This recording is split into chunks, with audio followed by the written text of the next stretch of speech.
দিব্যা সেনকে জব্দ করে উৎসবের বিয়ে আটকাচ্ছে জ্যাজ সান্যাল। সম্পূর্ণ জানতে ভিডিওটিতে একটি লাইক করে প্রথম থেকেই দেখতে থাকো। গল্পের শুরুতেই দেখা যায় মেহেন্দির জন্য সবারই খুব কষ্ট হয়, বিশেষ করে আরাধনা, উপাসনা, এরা তো অনেক বেশি কষ্ট পায়। আর বলে, মেহেন্দি এখনো সময় আছে, তুই বল, তুই একবার বল, আমরা আইনি পদক্ষেপ নেব, এইভাবে আমরা ছেড়ে কথা বলবো না। আর তখন মেহেন্দি বলে, না, কাউকে কিছু করতে হবে না। দিবানাথ মুখার্জি বলে, সত্যি বৈদেহী, তোমার এই সমস্ত কাজবাজ আমাদের মোটেই ভালো লাগছে না। কি করে এত বড় অন্যায় করতে পারলে তুমি, বলো, কি করে পারলে? আর তখনই বৈদেহী মুখার্জি বলে, দেখুন দাদা, বিয়েটা প্রায় শুরু হয়ে গেছে, আমাদের এত গেস্ট এসেছে, এখন যদি আপনি এই সমস্ত কথা বলতে থাকেন তাহলে আমাদের মান সম্মান সব কিছুই ধুলোয় মিশে যাবে। সেই জন্যই বলছি, আপনাকে এত বেশি কথা বলতে হবে না, দয়া করে আপনি চুপ করুন। তার মধ্যেই দিবানাথ মুখার্জি বলে, আমার সাথে তুমি এইভাবে কথা বলছো? তোমার এই কথা শুনে আমার কিন্তু খুব খারাপ লাগছে বৈদেহী। বৈদেহী তখন বলে, বিশ্বাস করুন, আমি এরকম কথা বলতে চাইনি, কিন্তু কি করব, এছাড়া আমার কাছে কি সত্যি আর কোনো উপায় আছে? থাকলে তো হয়েই যেত। দিবানাথ মুখার্জি বুঝতে পারে বৈদেহী মুখার্জি যেটা করছে সেটা মোটেই ভালো হচ্ছে না। এরপর মেহেন্দি আরাধনার উপাসনাকে বলে, তোরা কেউই পুলিশের কাছে যাবি না, আর তোরা কেউই কিছু বলবি না, কথাটা ভালো করে মাথায় রাখিস। উৎসব বিয়ে করছে, ও সুখে থাকুক, ভালো থাকুক, আমি শুধু সেটাই চাই। এর মধ্যেই বর্দি সাধু বটব্যালের সাথে কথা বলতে থাকে আর বলে, মিস্টার বটব্যাল, এই যে সিসিটিভি ফুটেজে এই 3 জনকে চেনা গেছে যাদের কাছে আর্মস রয়েছে। আর তখনই সাধুদা বলে, আপনি এক কাজ করুন ম্যাডাম, এই ছবিটা আপনি আমার ফোনে পাঠিয়ে দিন, আমার তাহলে অনেকটাই সুবিধা হবে।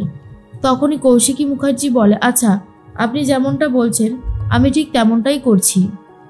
এর মধ্যেই সাধুদা তখন মনে মনে ভাবে, যেভাবেই হোক এই বিয়েটা হতে দিলে চলবে না, কিছু না কিছু প্ল্যান করে আটকাতেই হবে। তার মধ্যেই মেনান বলে, এই 3 জন অপরাধীকেই আমি খুব ভালোভাবে চিনি, ওরা কিন্তু ডেঞ্জারাস। কৌশিকী তখন বলে, মেনান তুমি সাবধানে থেকো, কিন্তু তোমাকে যেন কেউ ধরতে না পারে। তখন মেনান বলে, আপনি চিন্তা করবেন না, আমি একদম ঠিক আছি। এর মধ্যেই কাকনকে দেখে আইসক্রিম খাচ্ছে। কৌশিকী তখন বলে, কি ব্যাপার কাকন, তুমি তোমাকে এভাবে আইসক্রিম কে দিল? কাকন তখন বুঝিয়ে বলে, মেনান দিয়েছে। মেনান তখন বলে, ম্যাডাম, আজকে প্লিজ লিটল অ্যাঞ্জেলকে বারণ করবেন না, ওর যা যা খেতে ইচ্ছে করছে ওকে খেতে দিন। ও যদি এগুলো খেয়ে ভালো থাকে তাহলে তো এর থেকে ভালো কিছু হতে পারে না, একটাই তো দিন, তাই জন্যই বললাম। তখনই কৌশিকী বলে, মেনান, এরকম করে বলার কিছুই হয়নি, তুমি ছিলে বলেই তো আজকে আমি আমার মেয়েকে ফিরে পেয়েছি। কাকনের হয়ে গুলিটা তো তুমি খেয়েছিলে, বলো। এর মধ্যেই মেনান বলে, ওর জন্য আমি সব করতে পারি, শুধু এইটুকু না, ও আমার লিটল এঞ্জেল, ওর জন্য এটুকু করতে পারবো না? কৌশিকী তখন বলে, তুমি কাকনকে লিটল এঞ্জেল বলো, আমার তো মনে হয় লিটল এঞ্জেল হলে তুমি, তোমার জন্যই তো আজকে আমার জীবনে আমার কাকন আছে। এরপর মেনান বলে, চিন্তা করবেন না, কাকনের দিকে যদি কেউ চোখ তুলেও তাকায় আমি তাকে শেষ করে দেব, কথাটা ভালো করে মাথায় রাখবেন, কাকনের কোনো ক্ষতি হতে আমি দেব না। এর মধ্যেই কৌশিকী কথা বলতে থাকে আর বুঝতে পারে গন্ডগোল কিছু একটা হচ্ছে। আর এদিকে দেবুদার উপর নজর রেখে দিয়েছে স্বয়ম্ভু মুখার্জি। স্বয়ম্ভু তখন বলে, কি ব্যাপার দেবুদা, তুমি এত টেনশন করছো কেন? তুমি একদম চিন্তা করো না, আমি আছি তো, সবটা সামলে নেব। একটু পরেই দেখবে তোমার কাছে একটা ফোন এসেছে। সত্যি কথা বলতে গেলে দেবুদার কাছে ফোন চলে আসা দেখে দেবুদা তো অবাক হয়ে যায় আর ভাবে, কি ব্যাপার, কি করে হলো এটা? দেবুদা তখন বলে, কে বলছেন? তখনই কাকলি ফোন করে বলে, সব ঠিক আছে তো, যেমনটা বলা হয়েছিল ঠিক তেমনই কিন্তু করবে। তখনই দেবুদা বলে, আপনি চিন্তা করবেন না, সবটাই টাইম মতো হয়ে যাবে। এর মধ্যেই মেহেন্দি মালার দিকে তাকাতে থাকে, আর মালা আর উৎসবের এই যে শুভদৃষ্টি হচ্ছে এটা দেখার পরেই মেহেন্দির আরও অনেক খারাপ লাগে, কিন্তু তবুও মেহেন্দি কোনোভাবেই কিছু করে উঠতে পারে না। এদিকে বর্দি ফোন করেছে জগদ্ধাত্রীকে আর বলে, জগদ্ধাত্রী, আমি বিয়ের মণ্ডপে নেই, আমি এদিকে দিব্যা সেনের ওপর নজর রেখে দিয়েছি, তুমি ভালো করে বিয়ের মণ্ডপটায় নজর রেখো। তখনই জগদ্ধাত্রী বলে, ঠিক আছে বর্দি, আপনি সাবধানে থাকবেন, আপনারও কিন্তু ক্ষতি হতে পারে, কথাটা ভুলে যাবেন না। এদিকে কাকলি দেবী দিব্যা সেনকে ফোন করেছে আর ফোন করে জিজ্ঞেস করে, বলছে, বিয়ে কি পুরো হয়ে গেছে? তখন দিব্যা সেন বলে, কে বলেছে? আরে না না, বিয়ে তো সবে শুরু হলো, এখনো অনেকটাই সময় লাগবে। কাকলি দেবী বলে, কত সময় লাগবে? আমি তো ভাবলাম বিয়ে হয়তো হয়ে গেছে।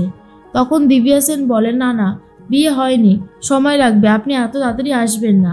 এরপরেই জগদ্ধাত্রী দিব্যা সেনকে ধরে নেয় আর দিব্যা সেনের ফোনটা নিয়ে কথা বলতে থাকে কাকলি দেবীর সাথে আর বলে, শুনুন কাকলি দেবী, আপনি যদি এই মুহূর্তে গাড়িটা থামিয়ে দেন তাহলে কিন্তু আপনি পড়বেন মহাবিপদে, কারণ আপনার গাড়ির পিছনে আরও 3টে গাড়ি ফলো করছে। যেই মুহূর্তে আপনি গাড়ি থামিয়ে নামবেন সেই মুহূর্তেই আপনাকে এনকাউন্টার করে দেওয়া হবে।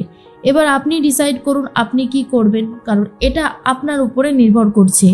কাকলি দেবী তো শুনেই খুব ভয় পেয়ে যায়, কি করবে কিছুই বুঝে উঠতে পারে না। তখনই দিব্যা সেন বলে, ভালো হচ্ছে না কিন্তু, আমার ফোনটা দিন। কিন্তু জগদ্ধাত্রী কোনোভাবেই দিব্যার ফোন দিতে চায় না। এরপর কাকলি দেবী পেছনের দিকে তাকিয়ে দেখে যে সত্যি সত্যি 3টে গাড়ি তাকে ফলো করছে। কাকলি দেবী বুঝে উঠতে পারে না কি করবে আর কি করবে না। তার মধ্যে জগদ্ধাত্রী দিব্যা সেনকে বলে, এর বেশি খবর যদি কাকলি দেবীর হাতে গেছে তাহলে কিন্তু আপনাকে আমরা যে কোনো মুহূর্তে এনকাউন্টার করে দেব। আশা করি বুঝতে পেরেছেন। তখনই দিব্যা সেন বলে, কাজটা কিন্তু ভালো করলেন না, অনেক খারাপ করলেন। জগদ্ধাত্রী তখন বলে, কি খারাপ করেছি আর কি ভালো করেছি সেটা সময় আসলেই দেখা যাবে। এর মধ্যে কাকলি দেবী তো গাড়িটা থামাতেও বলতে পারছে না, গাড়ি তো এগিয়ে চলেছে আর কাকলি দেবীও খুব ভয় পেয়ে যাচ্ছে। এর মধ্যে মেহেন্দি খুব কান্নাকাটি করে। উৎসবের সাথে যেহেতু মালার বিয়েটা ফাইনালি হয়ে যাচ্ছে সেই জন্য অনেক চিন্তা করছে, কিন্তু এদিকে জগদ্ধাত্রী রয়েছে। জগদ্ধাত্রী মেহেন্দিকে ইশারা দিয়ে বোঝায়, এই বিয়ে কোনোভাবেই হবে না, এই বিয়ে আটকানো হবে, তুই একদম চিন্তা করিস না। ইশারার মাধ্যমে বুঝিয়ে দেয় মেহেন্দিকে। তার মধ্যেই কৌশিকী ভাবে এই বিয়েটা হলে মুখার্জি বাড়ির মান সম্মান সব কিছু একেবারে জলাঞ্জলি দিতে হবে, তাই এই বিয়ে কোনোভাবেই হতে দেওয়া যাবে না। তখনই দিব্যা সেনকে জগদ্ধাত্রী বুঝিয়ে বলে আর এটা বলে যে এখানে উৎসব আর মালার বিয়ে কোনোভাবেই হবে না, কারণ এই বিয়েটা তো বৈধই নয়। আর ওই রেজিস্ট্রি সার্টিফিকেটটা ওটা তো পুরোটাই ভুয়ো, জাল সার্টিফিকেট, তাই কোনোভাবেই সেটা সম্ভব নয়। এর মধ্যেই মনে মনে সাধুদা ভাবে, সব কিছু তো ঠিকই আছে, কিন্তু তবুও মনে হচ্ছে অন্য সাইড থেকে একটা হামলা হতে পারে। জগদ্ধাত্রীর ওপর আর কৌশিকীর ওপর যে হামলা হবে সেটা তো সবাই জেনে গেছে, তাই জগদ্ধাত্রী আর কৌশিকীর ওপর সবার একটু বেশি করে নজর রেখে দিয়েছে। এর মধ্যেই তখনই সাধুদা কথা বলতে থাকে স্বয়ম্ভুর সাথে। স্বয়ম্ভু চলে এসেছে জগদ্ধাত্রীর কাছে আর বলে, জগদ্ধাত্রী তুমি কিন্তু কোনোভাবেই যাবে না, তুমি গেলে কিন্তু তোমার ক্ষতি হবে, বাচ্চাটারও ক্ষতি হবে। তুমি কেন বুঝতে পারছো না? ভবিষ্যৎ প্রজন্মকে সুরক্ষিত রাখতে হবে আর সেই দায়িত্বটা শুধুমাত্র তোমার, কথাটা ভুলে গেলে কিন্তু চলবে না।